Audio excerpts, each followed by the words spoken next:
राधे राधे दोस्तों, सभी को हैप्पी दशहरा।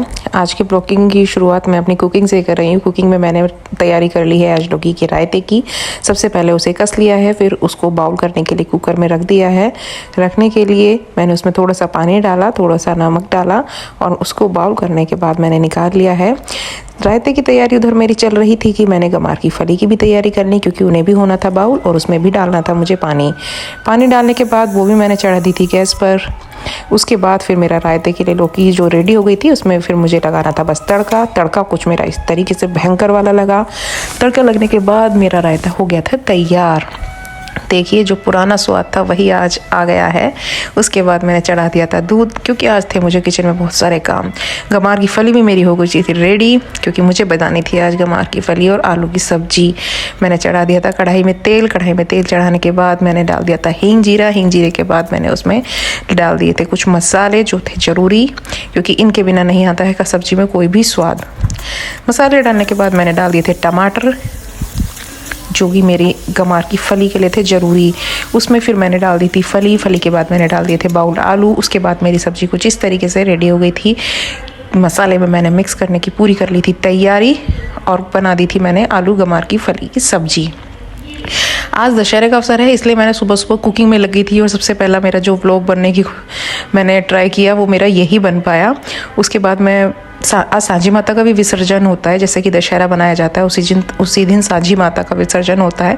तो सबसे पहले उन्हें भोग लगना होता है, फिर वो जाती हैं, यानी फिर उनका विसर्जन होता है।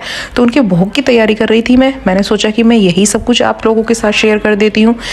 सब कुछ खाना, किचन में खाना वगैरह सब कुछ रेडी करने के बाद आती है क्लीनिंग की बारी, तो मैंने कर दिए थे बर्तन वॉश और ये सब कुछ कर लिया था मैंने रेडी। थोड़े से चने रेडी कर लिए थे, थोड़ी सी आलू सब्जी और रायता। फिर बनानी थी रोटियां मुझे, क्योंकि मम्मी ने कहा कि फटाफट से कर ले काम और लगाना है मुझे माता को भोग, मुझे जाना है विसर्जन के लिए।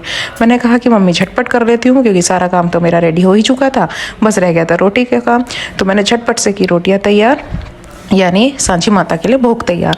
उसके बाद मम्मी लग गई थी अपनी दशहरे की तैयारी में। तो हमारे यहाँ तो दोस्तों कुछ इस तरीके से दशहरा बनाया जाता है।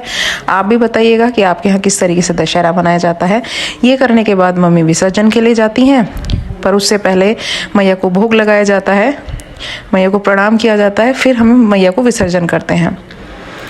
आज की व्लॉगिंग मेरी मेन दशहरे के लिए है कि हमने दशहरे का पर्व कैसे बनाया, सांझी माता का विसर्जन कैसे किया। ये मम्मी का हो गया दशहरा पूजन।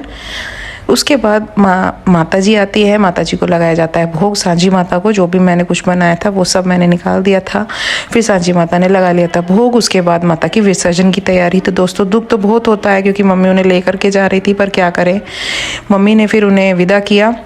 विदा कुछ इस तरीके से किया। इसके बाद आकर के फिर हम सब ने खाना खाया। विराट ने अपने खिलौने वॉश कराए अम्मा से। उसके बाद फिर हम शाम को वो इवनिंग में हम शॉपिंग के लिए चले गए थे, क्योंकि कल है विराट का बर्थडे और आ रही है करवा चौथ। तो वो भी व्लॉग मैं आपके साथ शेयर करूँगी। तब तक राधे राधे।